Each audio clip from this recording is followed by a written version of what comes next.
Bismillahirrahmanirrahim. Umut Kervanı İnsani Yardım Vakfı olarak şu anda Uganda'nın Iganga bölgesindeyiz ve hastanedeyiz. Doktorumuzla birlikte inşallah katarak ameliyatı olacak ihtiyaç sahibi kardeşlerimizi biz buraya çağırdık. 200'e yakın katarak ameliyatı olacak insanımız var. Tabii gerçekten şu anda durum burada ciddi manada bir sıkıntı ve bu kardeşlerimizin kontrolleri yapılarak ameliyathane kısmına götürülüp ve orada ameliyatları gerçekleştiriyoruz.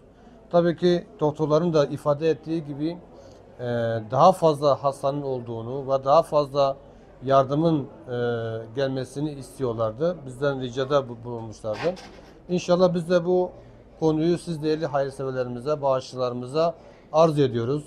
Gerçekten biz de geldik burada kendi gözlerimizle gördük. Yani bu kadar hastanın olduğunu ve gerçekten çok basit bir ameliyat aslında. Çok basit bir ameliyat ama bu insanların zamanında ameliyat olmadığı zaman körlüğe kadar gidecek şekilde bir hastalıktır. Bu sebepten dolayı siz değerli bağışlarımızdan yardımlarınızı esirgemenizi diliyoruz ve Afrika'nın Uganda ülkesinden saygılar sevgiler diyoruz.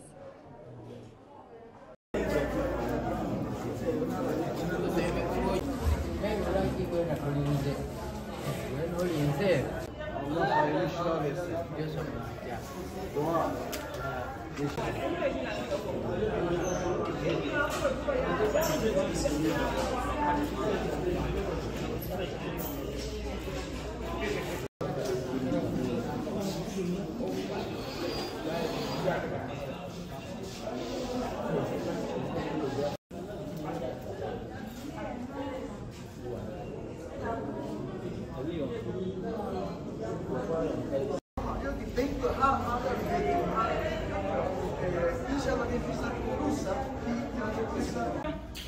Tulina obulamu bwa mirundi gitya esatu kano akayirugavu akasooka nakalabirwamu akasookerwako.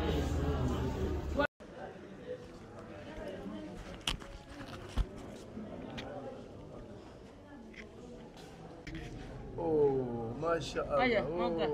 Oh. Moga emberi. Moga Zibula. emberi Zibula. zibula eriso moga. Undaba.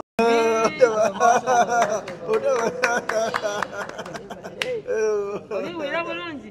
Olibona.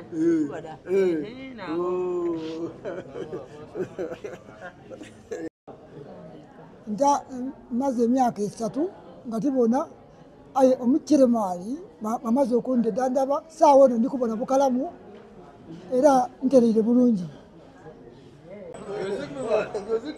Beni görüyor işte. Oh. Bana mu kwegala oli.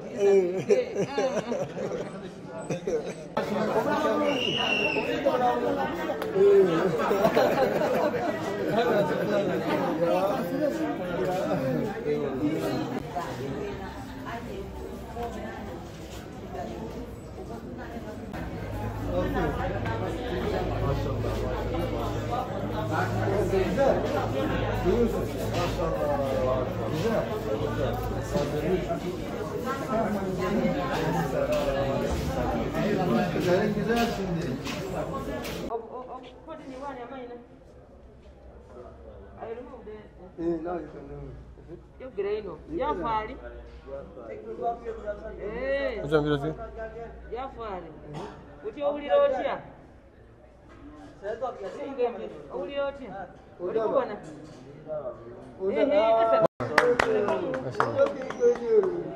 Wani katika karoti neyanziza.